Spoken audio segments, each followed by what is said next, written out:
দুঃখ থাকবে, কিন্তু সেটা কাউকে দেখাতে নেই, কাউকে বলতে নেই।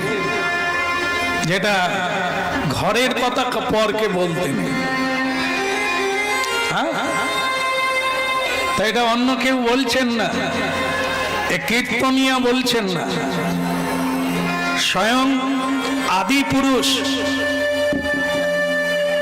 লীলা পুরুষোত্তম ভগবান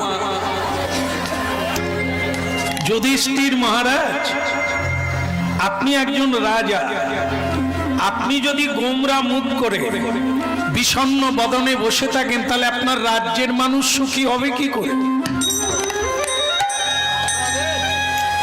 রাজার দোষে রাজ্য নষ্ট, প্রজা কষ্ট পায়, গিন্নির দোষে গৃহ নষ্ট। বলবো না, ছেড়ে দেবো, সামলে নেবে। গিন্নির দোষে গৃহ নষ্ট, লক্ষ্মী ছেড়ে যায়।